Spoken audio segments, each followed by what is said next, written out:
एक महात्मा थे, वो कुछ नहीं रखते थे अपने पास में,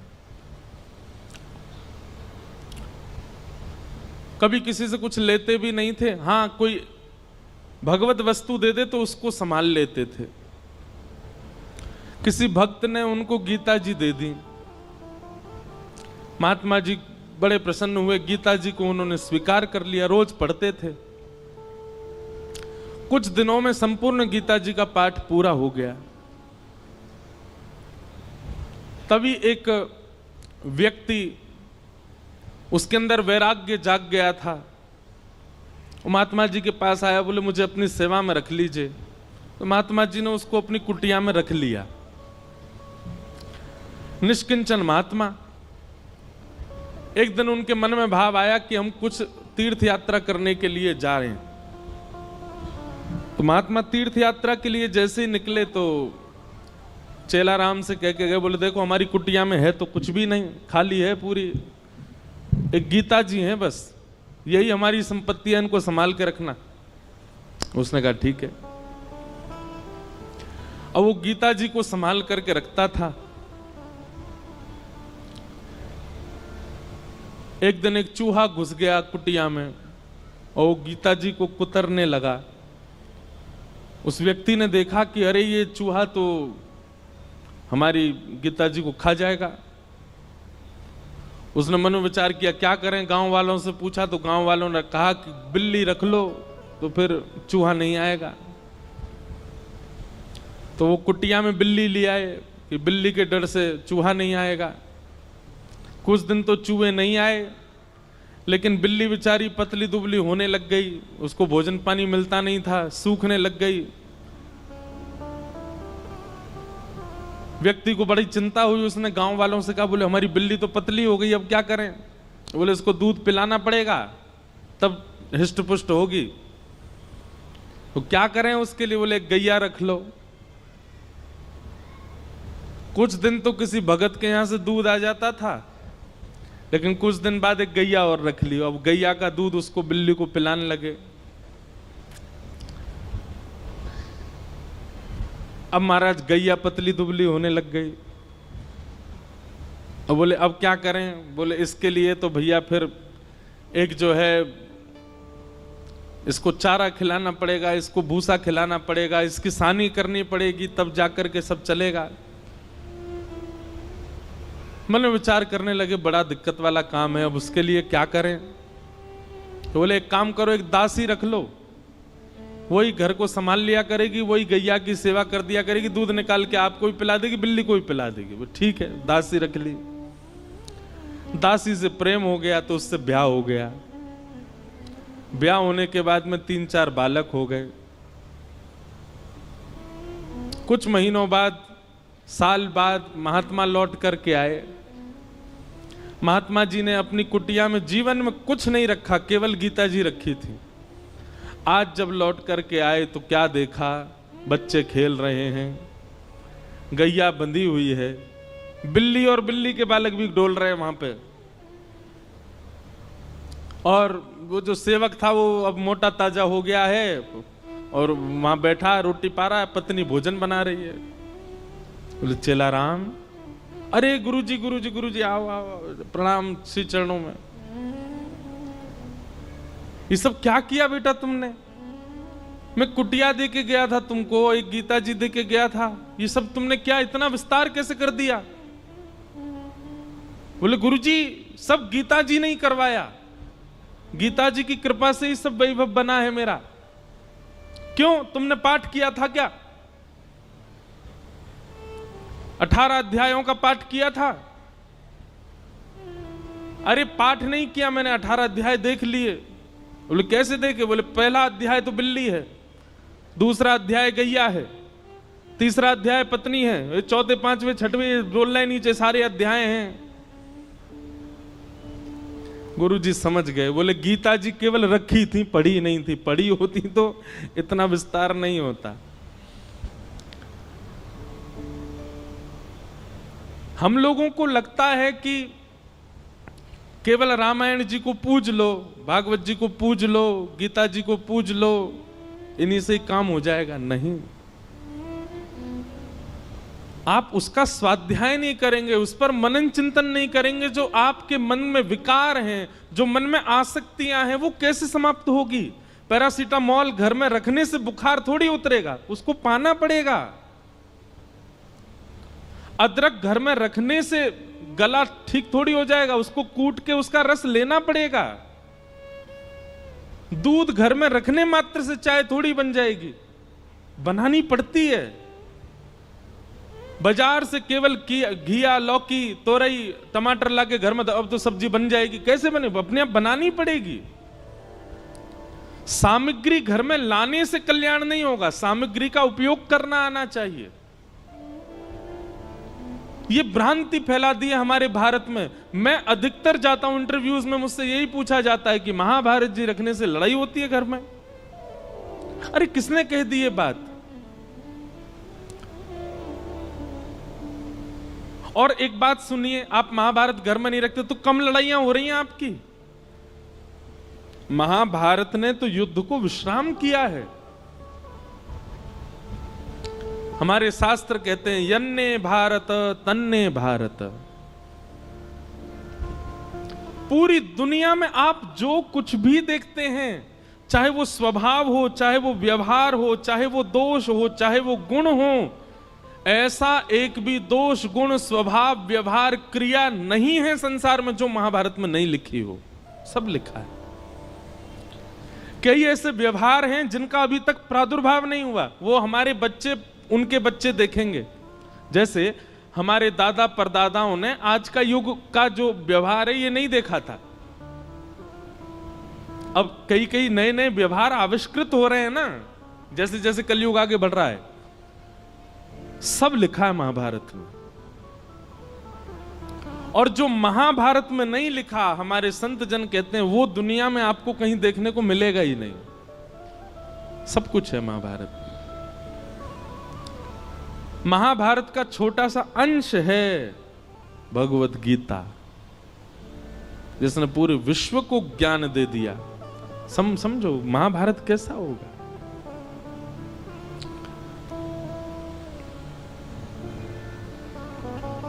कल हम लोग द्रौपदी का प्रसंग सुन रहे थे।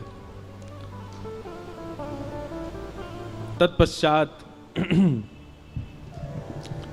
भगवान ने उत्तरा के बालक की रक्षा की। वही बालक परीक्षित हुआ। हमारे पूज्य पिताजी महाराज के गुरुदेव भगवान अनंत श्री विभूषित श्री रामानुज प्रपन्नाचार्य गुरु जी महाराज, हमारे दादा गुरु,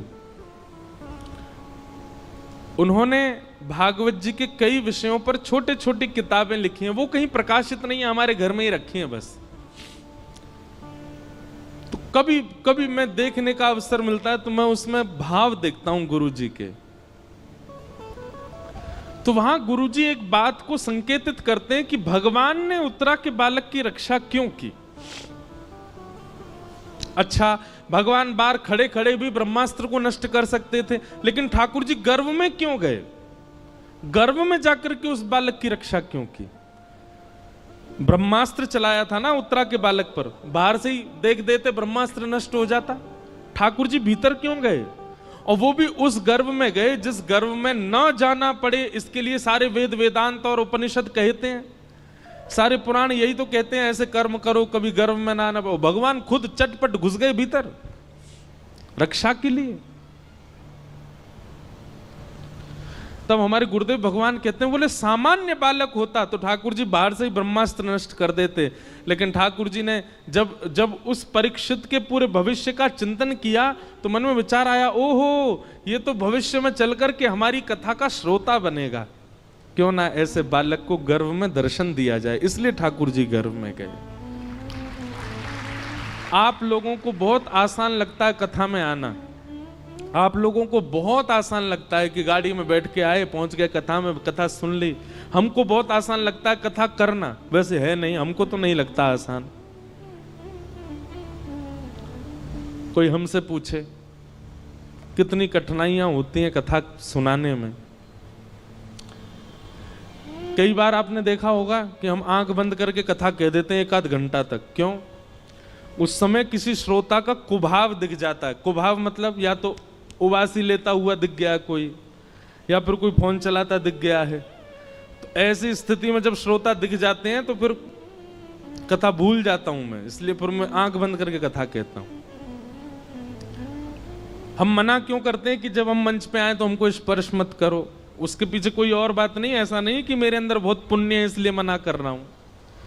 मैंने अनुभव किया है कि कई बार लोगों के स्पर्श से हम जितने भावना बना करके आए मंच पे आके सब भूल जाता हूं मैं।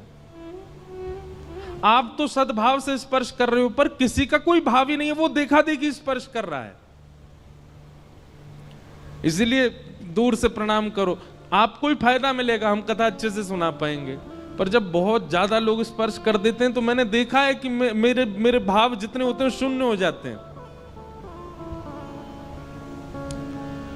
कथा करना भी बड़ा कठिन है, पर कथा सुनना भी बहुत कठिन है। कथा में बैठना, बैठ करके बहुत देर तक श्रवण करना, और केवल श्रवण नहीं, उसका निरुध्यासन करना, उसको समझ करके जीवन में उतारना, ये भगवत कृपा के बिना नहीं हो सकता।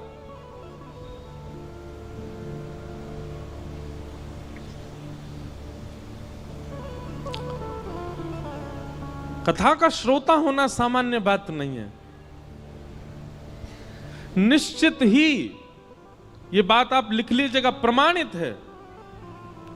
अगर कोई व्यक्ति अपने जीवन में कथा से लगाव करता है, कथा श्रवण कर रहा है, उसने कभी ना कभी ठाकुर जी को देखा है, उसने दर्शन किया है ठाकुर जी का, इसीलिए उसकी रुचि बढ़ रही है।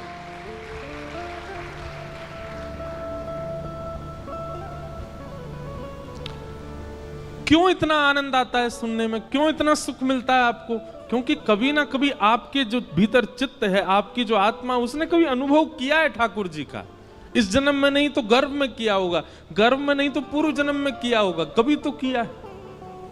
तभी आपकी रुचि बढ़ रही है, तभी कथा सुनते सुनते नेत्र सजल हो रहे हैं, कथा सुनते सुनते प्रसन्नता हो रही है, कथा सुनते सुनते रोंगटे खड़े हो रहे हैं। ये सब विचार, ये सब प्रभाव हमारे ऊपर क्यों हो रहे हैं? क्योंकि कभी ना कभी तो ठाकुर जी का दर्शन हुआ है हमें।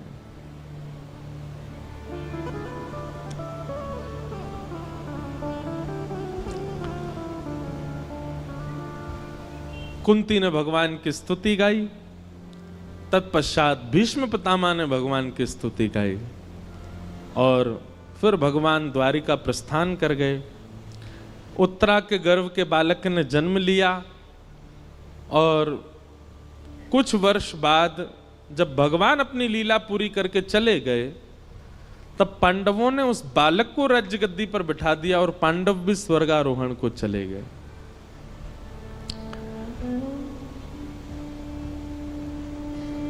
परीक्षित धीरे धीरे बड़े हुए, उनका विवाह हुआ, जन्मेजय आदि पुत्र हुए। अब यहां पर एक बहुत अच्छी बात है, पता है? बटुक जी भी बैठे हैं, कई सारे विद्वान भी बैठे हैं। अधिकतर व्यास कहते हैं, हम भी कहते थे पहले कथा में, कि कलयुग को 5 स्थान दिए, और उन 5 स्थानों में एक स्थान जात रूप मदात प्रभो सोने में निवास दिया। अभी हम इसका विस्तार करेंगे, बस कुछ व्यास बैठे हैं सन्मुख, उनको बता रहे हैं। और उसके बाद परीक्षित ने आकर के मुकुट पहन लिया, जिसकी वजह से उनके मस्तिष्क में कलयुग प्रविष्ट हो गया। पर यह कथा भागवत में लिखी नहीं है। परीक्षित जी ने कोई मुकुट नहीं धारण किया, बल्कि श्रीमद् भागवत जी में तो स्पष्ट ऐसा लिखा है कि जब तक परीक्षित जी पृथ्वी पर थे, कलयुग थर-थर कांपता था। कलयुग ने अपना प्रभाव डाला ही नहीं कहीं पर भी। तो फिर कहते हैं, फिर परीक्षित की मति कैसे बिगड़ी? उन्होंने एक संत का अपमान कैसे कर दिया? तो यहां भाव बताया गया, क्षुधा, भूख। इतनी भूख लगी थी उनको, इतनी प्यास लगी थी कि भोजन और प्यास का मारा व्यक्ति कुछ भी कर सकता है। इसलिए व्यक्ति को अत्यंत भूखा भी नहीं रहना चाहिए, क्योंकि अत्यंत भूख जो होती है, कलयुग उस पर भी प्रभाव डाल करके उससे गलत करवा देता है।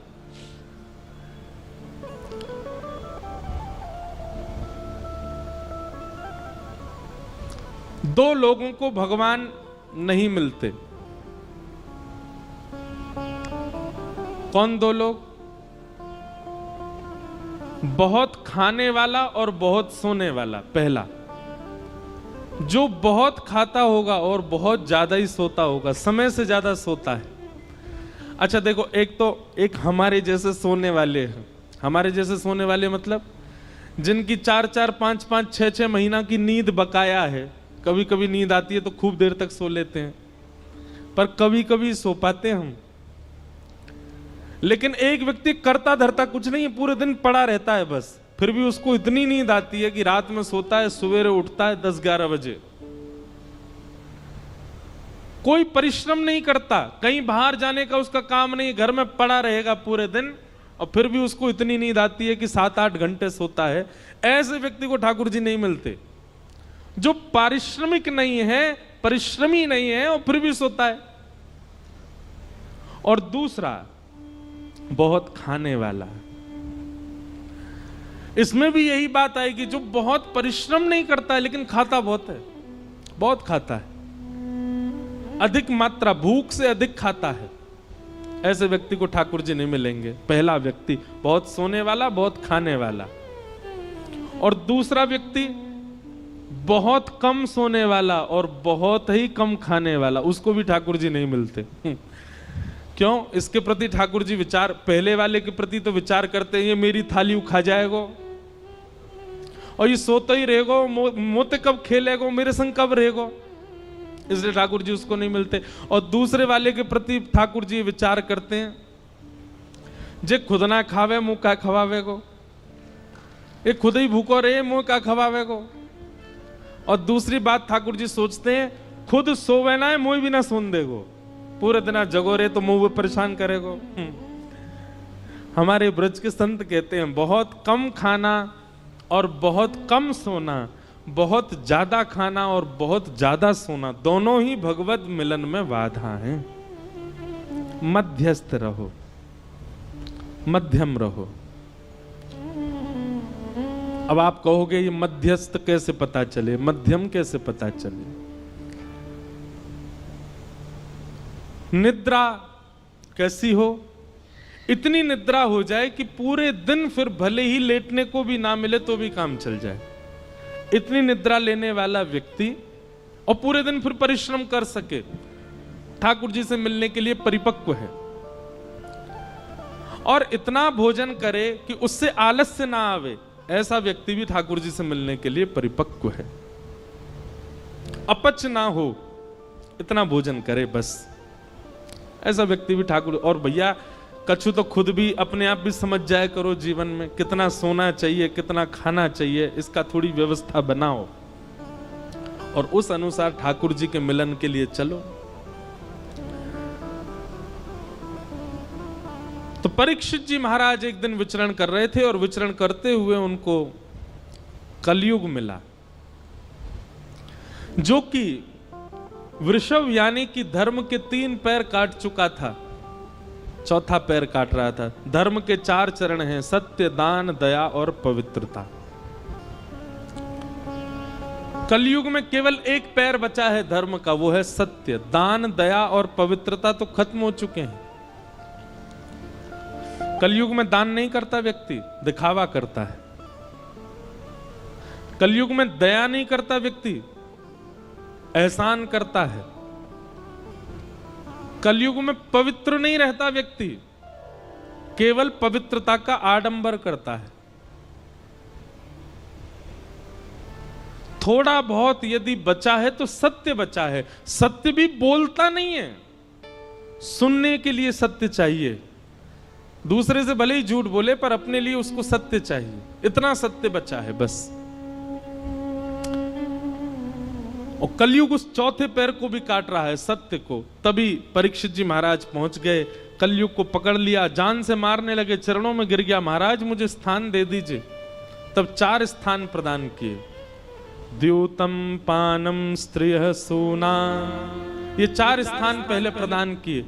जुआ, मदिरा पान, भक्ष भक्ष सेवन, पर स्त्री पर पुरुष गमन और हिंसा, लड़ाई झगड़ा, कलेश, इसमें कलयुग का निवास।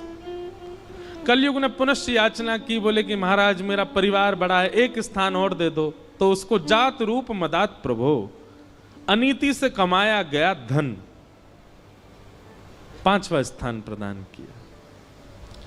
इन 5 स्थानों पर बहुत सावधान रहा कीजिए। कभी भी जुआ में नहीं खेलना है। जुआ का मतलब क्या होता है? धन को दांव पर नहीं लगाना है। यह शर्त लगाना भी एक प्रकार का जुआ है, नहीं लगाया कीजिए भैया। सीधी बात है, किसी की पत्नी को दांव पर लगा दोगे, पति छोड़ेगा आपको? और वो भी पति कौन है? जगत नियंता, जगदाधार, जगदीश्वर, त्रिलोकीनाथ, उनकी पत्नी है लक्ष्मी। आप लक्ष्मी को दांव पे लगा दोगे, नारायण प्रसन्न रहेंगे आपसे। भागवत जी में वर्णन है कि जुआ खेलने वाला व्यक्ति लक्ष्मी को असद स्थान पर प्रयोग करने वाले व्यक्ति से पंचदेव सदैव नाराज रहते हैं।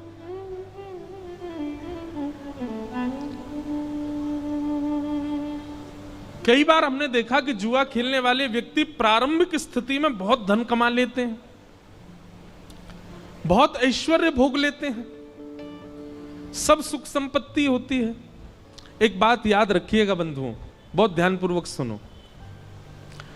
असद क्रिया करने वाला व्यक्ति, बहुत ध्यान से सुनिएगा, असद क्रिया करने वाला व्यक्ति दूषित क्रिया करने वाले व्यक्ति के लिए एक निधान बनाते हैं भगवान। क्या? जैसे भगवान दिखते हैं कि गलत कर रहा है, तो उसके इस जन्म के एवं उसके आगामी जितने जन्म हैं एवं पूर्व के जन्मों के जितने भी पुण्य हैं, जितने भी सुख हैं, जितनी भी समृद्धियां हैं, सब एक साथ ठाकुर जी उसको देख करके भुगवाते हैं। जल्दी इसका कोटा खत्म करो, जल्दी जल्दी इसको खवाओ। समझ में आई बात? थोड़ा और समझो। मान लीजिए कोई व्यक्ति है और वो गलत काम करता है, पाप करता है, वो सब क्रिया करता है जो वेद विरुद्ध है। ठाकुर जी एकाध बार तो प्रयास करते हैं कि सुधर जाए, लेकिन वो एकाध बार में भी जब नहीं सुधरता है तो ठाकुर जी कहते हैं ठीक है, तो अब इसका स्वभाव बन ही चुका है, इसको पाप करना ही है, इसको गलत करना ही है, तो फिर इसके जन्म में, इसके जीवन में जितने भी सुख समृद्धियां आने वाली हैं, एक संग सब इसके जीवन में दे दो। उसके पास धन भी आ जाएगा, उसके पास संपत्ति भी आ जाएगी, वो जो चाहेगा उसको मिलने लग जाएगा। लेकिन वो यह नहीं समझ पाता है कि मेरा खाता खत्म किया जा रहा है जल्दी जल्दी। एक साथ सब भुगवा करके फिर ठाकुर जी उसको ऐसा गिरते हैं, ऐसा गिरते हैं, जैसे उसका शून्य हो जाता है खाता, फिर वो जीवन में उठ नहीं पाता। इस जीवन में नहीं, कितने जन्मों तक नहीं उठ पाता। और भक्ति करने वाले के साथ उल्टा होता है। जैसे ठाकुर जी देखते हैं तिलक लगाने लग गया, कंठी पहनता है, माला जप करता है, नित्य हरिनाम संकीर्तन करता है, कथा श्रवण करता है, तो ठाकुर जी कहते हैं इसके जीवन में जितने दुख आने वाले हैं, इसके अनेक जन्मों में जितने दुख आने वाले, सब भुगवा के इसके सारे खाते खत्म करो दुख के। और एक साथ ठाकुर जी भुगवा भुगवा करके सब नष्ट कर देते हैं, शून्य कर देते हैं। और जैसे ही उसका खाता शून्य होता है, ठाकुर जी आकर के उसको हृदय से लगा लेते हैं। कभी कभी बंधुओं एक बात कहे हम, कभी कभी आप जो चाहते हो वो होने लग जाता है, सब कुछ बहुत अच्छा अच्छा चल रहा है, और इसके बदले में आप ये भी जानते हो कि आप पाप करते हो, आप वो सब क्रिया करते हो जो वेद विरुद्ध है, जो शास्त्र विरुद्ध है, और फिर भी आपके साथ सब कुछ अच्छा अच्छा होता है, तो संकेत समझ लेना खाता खत्म किया जा रहा है अच्छाई का। और जिस दिन कंठी माला पहनो, तिलक धारण करो, गुरु मंत्र ले लो, नाम जप करना प्रारंभ कर दो, तैयार हो जाना। अब ठाकुर जी हमारे बुराई के, हमारे जीवन के आने वाले दुखों के, कष्टों के, आर्तों के जितने भी विपत्तियां हैं सब अब भेजेंगे। हमको उसको निवृत्त करना, उससे नष्ट करना, उससे निकलना है, घबराना नहीं है।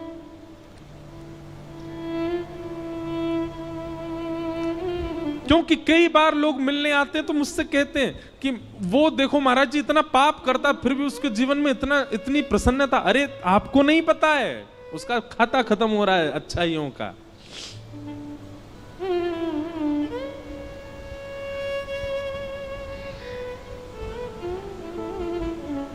इसलिए कभी कभी जीवन में रुकावटें आना, कभी कभी जीवन में एंजाइटी आना, डिप्रेशन आना, चिंताएं बढ़ना, थोड़ी थोड़ी परेशानियां आना, इनसे समझा करो कि नहीं हमारा जीवन ठीक चल रहा है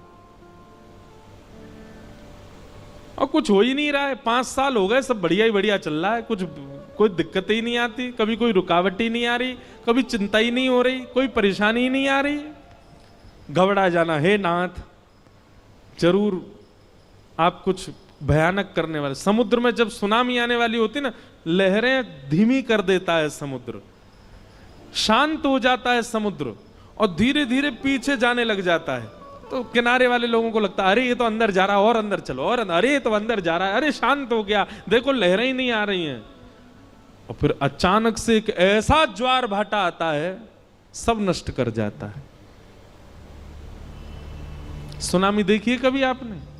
भोपाल में काय को आएगी सुनामी, समुद्र ही नहीं है। हमने सुनामी तो नहीं देखी, पर सुनामी के बाद का समय देखा। 2004 में आई थी भारत में, हम गए थे चेन्नई, छोटा सा था मैं। उसके बाद सुनामी के बाद का समय, और कभी देखना हो ना तो कभी रामेश्वरम जाइए, और रामेश्वरम दर्शन करके फिर आप जब धनुषकोडी जाएंगे तो बीच का जो मार्ग है वहां देखेंगे दोनों तरफ समुद्र है, इधर भी समुद्र, बीच में रास्ता। तो वहीं एक गांव हुआ करता था किसी समय पर, वो सुनामी में आज भी पूरा गांव वहां दिखता है, टूटे हुए घर, बहुत भयानक। हमारी कथा अभी रामेश्वरम में